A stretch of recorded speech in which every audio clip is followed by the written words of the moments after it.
All right, so what's popping? We back in. You know I'm on travel right now, but I just gotta keep it real, man.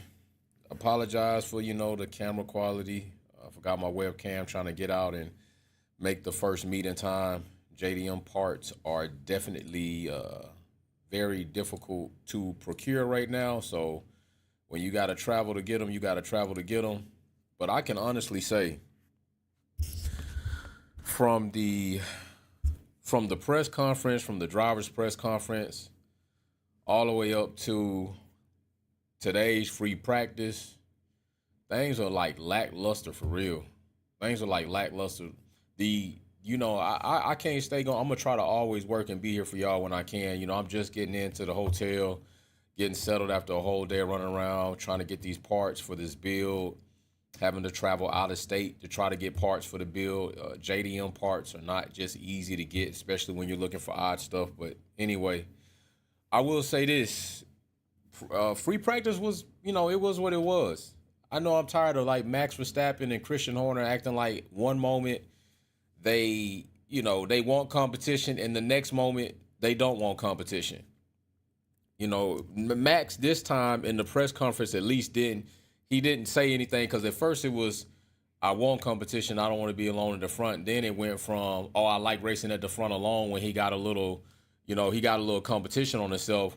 Christian Horner been running off at the mouth about, they like it. Of course they like it. Of course they like being out front. Why are they not gonna like being out in front with the opportunity to basically win another championship unchallenged? Of course they like that. And if anybody says that they don't like it, you have to be shitting me. You really have to be shitting me. I know damn well they like it. Okay, so let's just be real about that whole situation. I don't know why they trying to play it off like they want to be challenged. Red Bull are not the type of team that want to be challenged. They haven't shown me they have the characteristics or the personality to say, I want to be like evenly competitively challenged, because we saw the type of attitude, we saw the type of mentality that Red Bull had when they were challenged in 2021. We saw what Christian Horner said about Lewis Hamilton when he was just up there getting his award and talking positive things. Christian Horner told him to shut the fuck up and walked off. That's the type of mentality that Red Bull have when they're being challenged, when they have an equal or rival that's not just going to let them win easily. So no, Red Bull does not want to be challenged. No, Red Bull is going to sit up here and try to act like they want to have no, they want to try to win as many championships as they can uncontested. That's really what they want to do. So you don't have to front about it. You could just be real about it and say it. And that's why Max has been caught going both ways. One moment it says he want to be challenged. The next minute he says he likes racing out there alone. Well, which one is it? Because if you want to be challenged, you don't like racing out there alone. That's just a fact.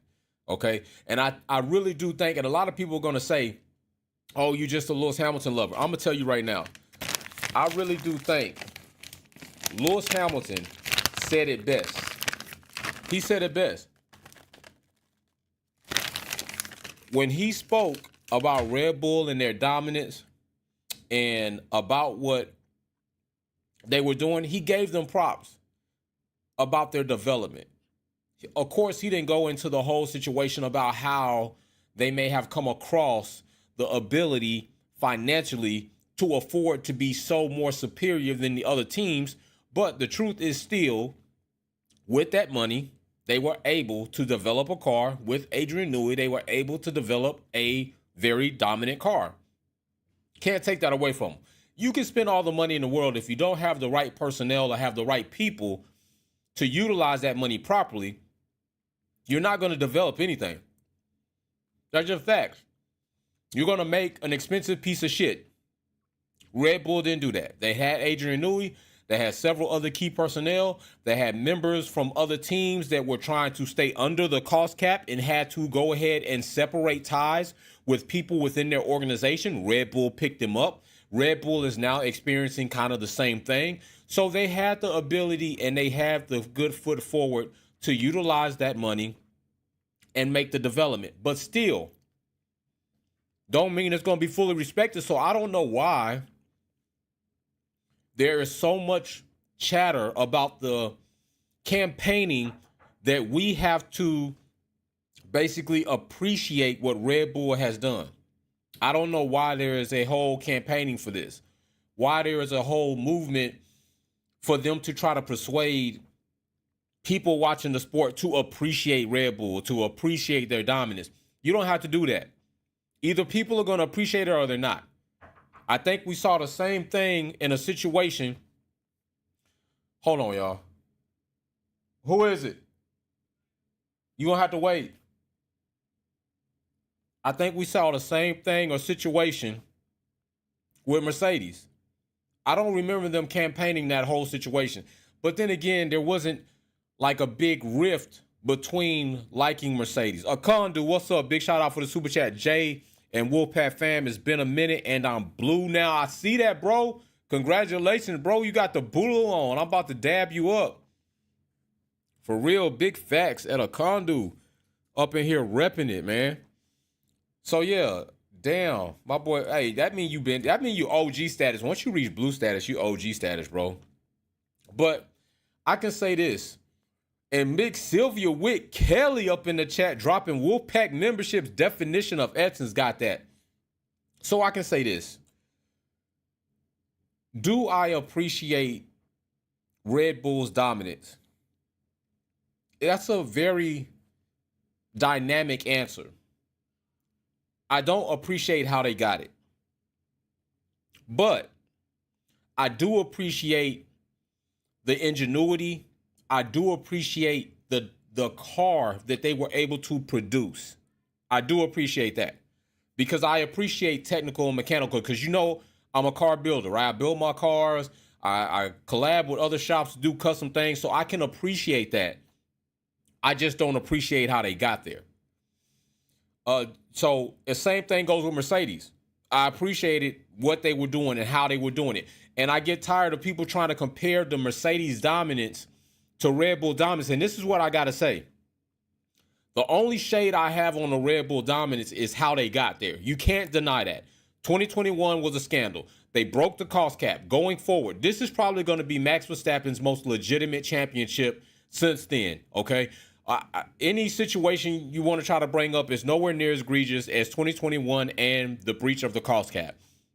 This season, although we can say legitimately that a trickle-down effect has happened, still, this season's going to be his most legitimate championship.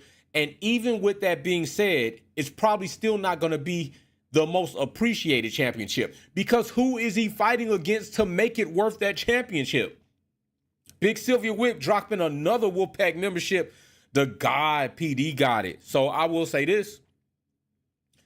Imagine if Max Verstappen had won in 2021 completely the right way, anything aside from the scandal, right? A little push off track, that would have been something to talk about. We would have been like, but still, it would have been an epic season and people would have appreciated the championship. Even if you would have said there were some calls in the season that didn't go Lewis's way or didn't go Max's way, you still would have thought that was beyond probably one of the greatest seasons in Formula One history 2021 was going to be. And they ruined that. They ruined that. So no, Red Bull's dominance is not going to be appreciated like Mercedes' dominance. And if when Mercedes was dominant, you had such a big problem with a team, even if you want to say at that point in time it didn't matter if it was Mercedes, you had a problem seeing a team win like Mercedes was winning. There was no cost cap. Teams could go ahead and break the bank, do what they needed to do. Mercedes was able to do what they needed to do with the money they had to do with it, and it mattered. And they won. They were dominant. If you did have a problem with that, why do you not have a problem with Red Bull? That would be my question. Why do you not have a problem with Red Bull? You can't go both ways. I don't have a problem with Red Bull's dominance. I have a problem with how they got there. That's the difference. All right? And let's get into this. Danny Rick. Oh, my gosh. Danny Rick. Bro. You probably should have stayed gone, bro. You should have stayed gone. You should have stayed on your timeline, man. Mary Beanie, what's up? She says, I called it before F1 about Lawson. Glad to see Miss Pew Pew, my bestie, back. I got blue on Monday. Can't wait. Glad you made it safe, Jay. I feel confident about Lewis Hamilton. Yo, speaking of that, Mary Beanie just did her super chat, and the number is 44 concurrent viewers in here right now. So big shout out to Mary Beanie. Mary Beanie been standing 10 toes with Lewis. Oh my gosh. Sylvia Wick says Horner bitched when Merck were dominant. Now it's table turn. He thinks it's fair. Facts. And that's where the problem is, right? Horner was crying. Red Bull was crying. They threatened to leave the sport. Keep the same energy, man. Keep the same energy. But Danny Rick, bro, you came back from the summer break and got broken. My man Galactica said he was going to give you 3 races, bro. You broke, you fractured, broke, sprained, whatever the case was. And this season, this comeback is not much of a comeback at all for Danny Rick. This is what I say when you make decisions or you let somebody pump you up. Because I think you let Christian Horner pump you up to get in that seat. I really do. Now, how do they feel about Nick DeVries now? Oh, Nick DeVries ain't looking so bad. I really feel like they cut Nick DeVries too early. I feel like they let go of Nick DeVries too early. What is Danny Rick doing that Nick DeVries wasn't? Even at Nick DeVries' low performance, which I can say probably a lot of us were disappointed about, what has Danny Rick done? And what is he going to do now? This might be karma for Red Bull. This might very well be karma. You really shitted on Nick DeVries. You really cut him short way early. I don't feel like you gave him a fair chance through the season. I don't feel like AlphaTauri was really fighting for really anything much more than back of the pack for sure. To where you couldn't have said somebody that seemed as talented as Nick DeVries is still, with the accomplishments that he had coming into your team, for the reasons that Helmut Marko felt so keen and so promised to speak so gloatingly about him, I don't think anything he did was tremendously egregious to the point of being cut the way you all cut him. You bring in has-been Danny Rick, and now what do you have to show for that brick? Jump shot, brick, no point scored, buzzer is zeroed out, you're going home a loser. Who you bringing in now? Lawson? It's about time he get his shot. Blue Diva says Danny has broken the metacarpal in his left hand, wishing all of our Wolfpack family a fantastic race this weekend. Lewis will be hunting. Yo, big shout out to Danny Rick, and I hope you do recover, bro. I really do hope you recover. But I'm going to say this. It might be a lesson for you, man. It might be a lesson for you, bro. You really wasn't even supposed to come back yet. You were supposed to chill, get your stuff together. Danny Rick, I said I felt. I'm not telling you what to do because I'm not the professional race car driver. All right?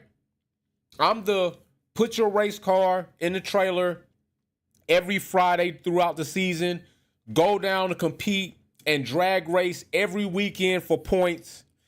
Through the week, Sunday through Thursday, you're at the shop tuning. You're trying to fix the HKS. You're looking at the D-Jetro. You're going back out again Friday to race. I'm the weekend warrior racer or recreational, whatever you want to call it.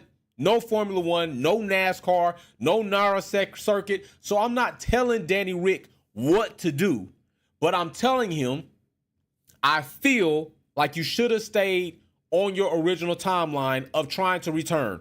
I honestly think you should have went and drove for another racing series, because I feel that if Danny Rick had went and drove for another racing series, although lower than Formula One, and was unable to compete even at that level, of course you're changing platforms and formats, getting used to that, but still, there's something to be said about a Formula One driver going to a lesser racing series. Let's just be honest, call it what it is. Formula One is the most elite motorsport in the world, so everything else is subpar to that. And you can't really compete there. that probably would tell you that you likely are not Formula One ultimate best ready. And this is the same guy people were campaigning about Perez losing his seat to. Thanos told y'all, Perez's seat is safe. It's safer than safe right now, we could say. Danny Rick has superseded what Lance Stroll did coming into the season with his bicycle accident. His shit broke. Ain't no telling when he coming back. We thought Lance was compromised. Danny Rick is surely compromised at this point. He's going to have surgery, stem cell, whatever they got to do to try to expedite his recovery to try to get him back in, even if they want him back in. I don't really think Red Bull are going to be so excited and motivated to bring Danny Rick back. I don't think so. Let's see what y'all think.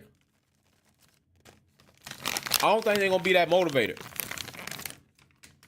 I think they're going to find somebody else. If Lim Lawson is able to get into this seat and do what Danny Rick, Nick DeVries was doing or better, they probably going to ride it out the rest of the season until they can find a viable replacement for that seat, honestly.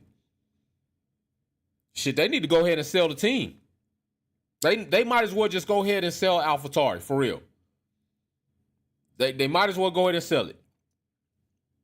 Let Andretti get it so he can do some things with it. Please. Let's just stop this, because it's looking like a shit show for AlphaTauri this season. What happened? What happened next season? I don't know. We'll have to see about that, but it's looking like a shit show. Gummy Bear hit me right there. Sylvia Wick says Perez versus Danny Rick. Perez anytime. Oh yeah, Sylvia. I'm definitely rocking with Perez. I don't think Dan got it in him no more. I don't think he got it in him no more. I think he came back too early. He didn't have it then. And if anything, to an athlete that comes back before they're really ready, and then something like this happens, it really impacts how they move forward.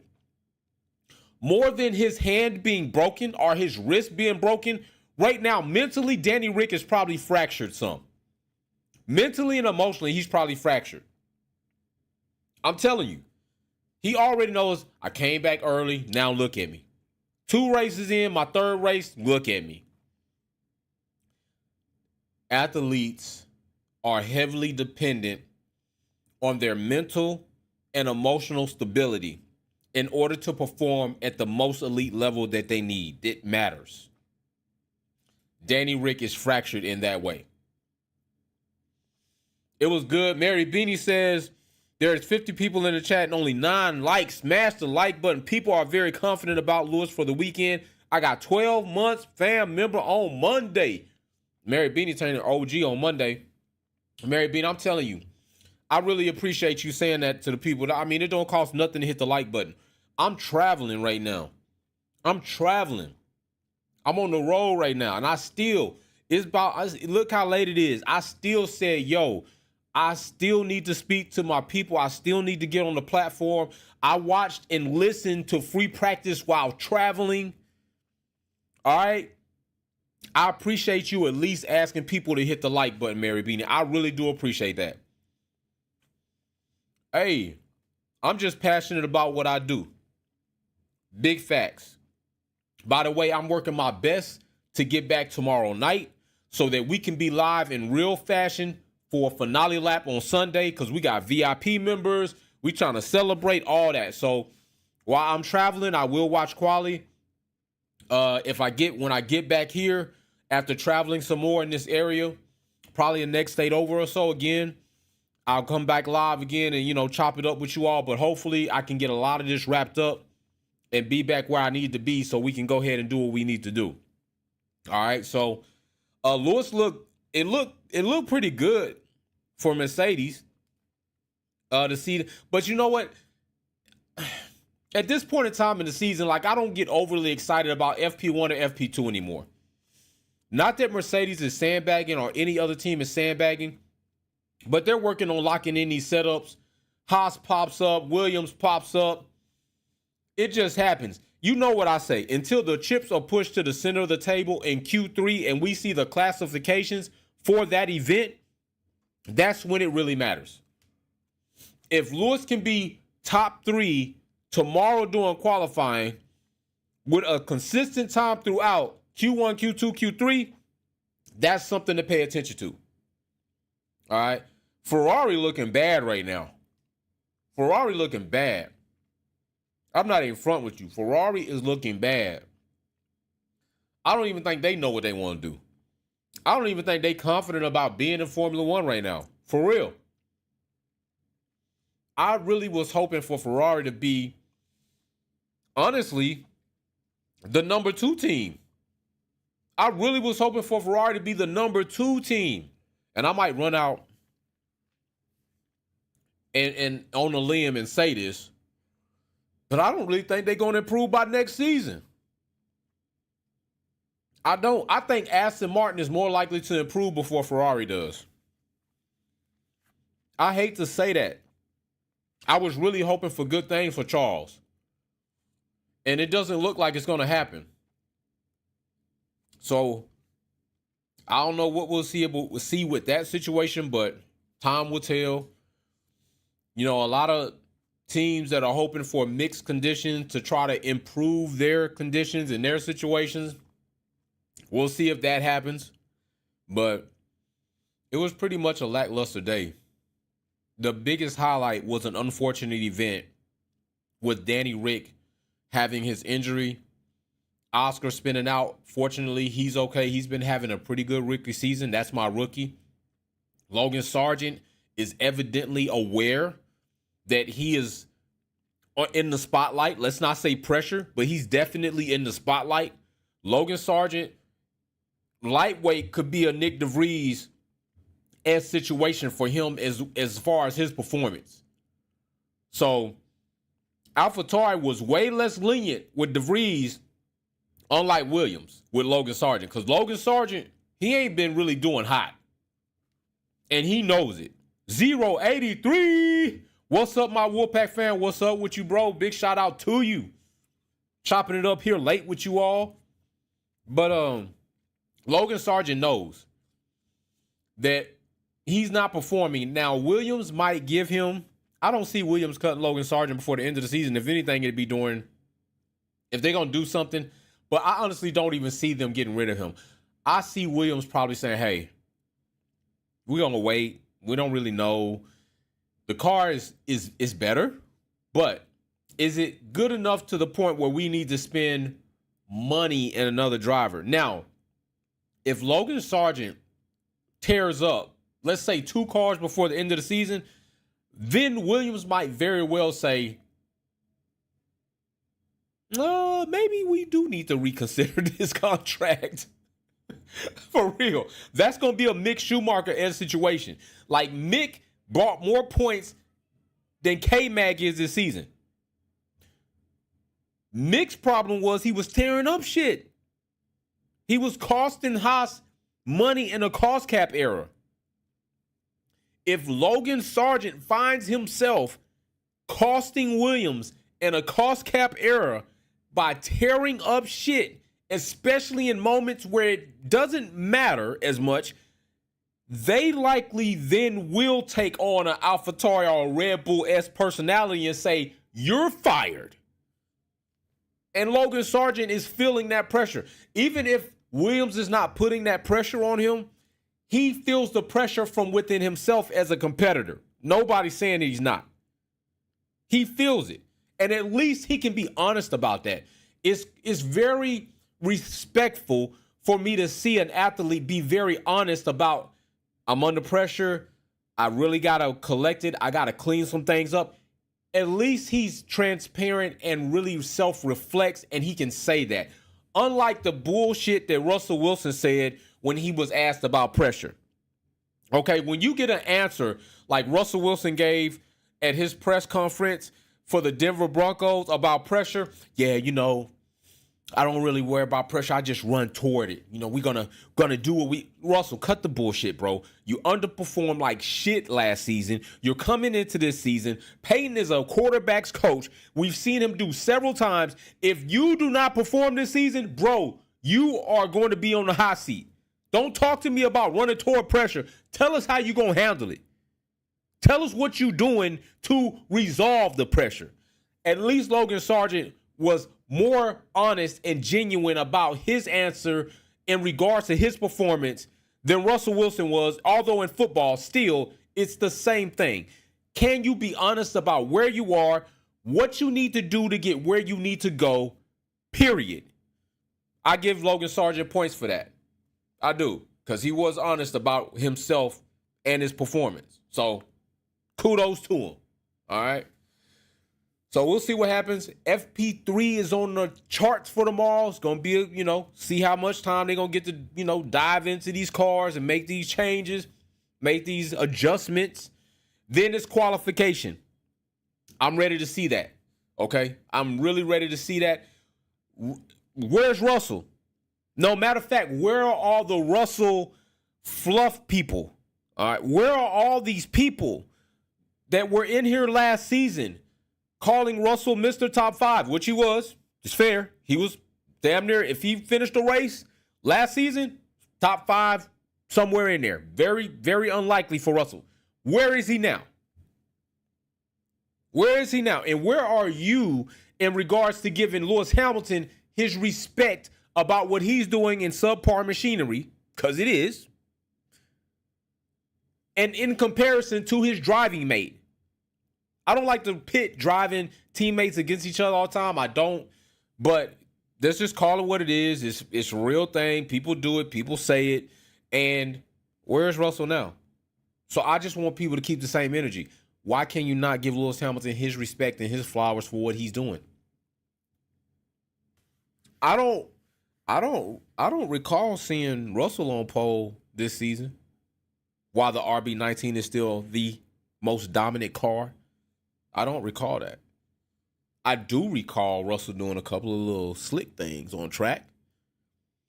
I do recall Russell saying some slick things. I do recall Russell trying to be a weather forecaster, failed at that as well. But Russell cool. Russell's cool. He's a cool driver. He's gonna be okay as a driver. It's just that he's like a chihuahua. He just shut the hell up. Just shut up. Just stop. Calm down. Just do your thing, learn, become the best driver you can become so that when Lewis Hamilton walks out of this door, Mercedes can count on George Russell to be their number one driver, to be a team leader, to be somebody that may be able to help gather up and teach the driver that they're going to bring in, whether that's Mick Schumacher or somebody else. Just get prepared to be that guy. It's not you right now. You're trying to be that guy right now, and it's not your place. You're trying to be somebody that you're not because Lewis Hamilton is absolutely great. You have done nothing to be great yet. You have accomplished nothing to be great yet. You're not a world champion. All right? You're not a world champion. So with me saying that, I don't even need to go into multi-world champion because you're not a world champion yet. You've not endured what Lewis Hamilton has endured to be where he is. You've not endured what other great or championship drivers have done to get where they are. Regardless of where you want to debate how they got there, all of this, except for the scandals, you want to talk about Alonso's scandal, you want to talk about Max 2021 scandal, you want to talk about Michael Schumacher, Damon Hill, run him off the track, got amnesia scandal. Okay, we talk about that. But for the most part, Russell, you have an opportunity right now with a team that is very good with supporting their drivers, with providing their drivers what they need in order to get better, with a company up until the last 2 seasons have proven that they can put people in place and develop a machine that will enable a driver's talent to take them to championships aside from these last 2 seasons. Give them that. But Russell, you're in a very good situation. Look at the shit your other classmates are going through. Look at Charles. Look at what Charles is going through with Ferrari. You want to go through that? You want to go through failed power units? You want to go through shit strategies? You want to go through a carousel of team principles? You want to go through an organization that thinks their shit doesn't stink? Russell, just take a look over there in the next garage and see if that's where you want to be. If you want to go through that just to wear red, go ahead over there. Matter of fact, better yet, do you want to go over there to the most non-American team in Formula One, Haas? You want to go over there where they can't keep even a solid sponsorship, where they don't even know how to crop, groom, give their drivers the resources in order to be better, where Gene Haas and goddamn I can't even remember his damn name right now, Gunther Steiner, Mr. Quote T-shirt man, have to have conversations every time to decide what they're going to do? You want to go over there? The second white sister team Ferrari car? That's what it is, the white Ferrari. You want to go over there? Okay, better yet, I tell you what, let's look at the other landscape. How about Alpine? You want to go over to Alpine? Hell, they're right now being dissected to be farmed out and sold at the highest price so they can bring in money and revenue so that they can build. They want to be the so-called French Ferrari team. That right there even sounds jacked up. Ferrari's not doing great. Why would you want to be the French Ferrari team? You want to go to Alpine, brother? Okay, you want to go to Alpine? Let's go ahead and go to Red Bull. You want to go through a cutthroat team that really only supports one driver, will stab you in the back if you're the other driver, will say unnamed type of shit on team radio that will disrespect you or undermine you during the world watching a race? You want to go over there? You want to go over to a team that feels like, you know what, you're not doing shit. How we're going to ship you to AlphaTauri, and if you don't go there, we're going to ship you out. You want to go there? Okay. All right. You don't want to go there? Okay, cool. I mean, just think about where you are. Russell, think about the options that I just laid out. Think about what happens there and where you are right now. Shut the fuck up, learn, drive, and be the greatest driver you can be, bro. Just do that. That's all you got to do, bro. You worried about trying to be Lewis Hamilton when you ain't got Lewis Hamilton in. You ain't got Lewis Hamilton qualities yet, man. You don't. Just chill. You're not even a good weatherman right now. You all over the place. You want to be him so bad. You want to be that guy so bad, but you not that guy. But you can be. You can be that guy. For a small price of shut up, learn, drive, work on your craft, and in time it will come. I'm not saying shut up and drive. I'm saying talk less, watch and listen more. That's all I'm saying to you. I do honestly think you're a good driver. And I do think that you could possibly take Mercedes into the future. A lot of people don't like you, and I don't blame them, and I do agree with those people for why they don't like you for some of the things you've done. But with that being said, George Russell is the best thing Mercedes has as far as the opportunity of a succession plan in Formula One. Just saying. Just keeping it real. I'm just keeping it real. But you really need to respect not only the person that you get an opportunity in Sir Lewis Hamilton to be next to every day majority of the time, majority of your days in your career. You're standing next to the greatest Formula One driver in history. You're standing next to a 7-time world champion. You're standing next to a multiple Formula One record holder and still going. And you can't think of anything else to say but Oscar Piastri should have got the podium? Really? Really? Really, Russell? Golly, bro. That was stupid. Mary says, I don't care where Princess George finishes. I feel you, Mary. I feel you. I understand. You don't care where he finishes. I'm just talking to him, right? I'm just telling you, hey, Russell, bro, relax. It's gonna happen, okay? You got it. You just need to get better. Focus on being better. It's gonna happen. But anyway, we'll see. Lance Stroll, infection, he cut. He looked around here looking like Strange Man. But Aston is Aston. I don't know what possessed Aston to come up with this bit, this little winglet in an area that's so compromised that the jack man has to come in like, okay, I got it. Boo, I got it. How many seconds was that? That's a 20-second pit stop. Well, shit, I didn't break the winglet. Why would you put something there like that?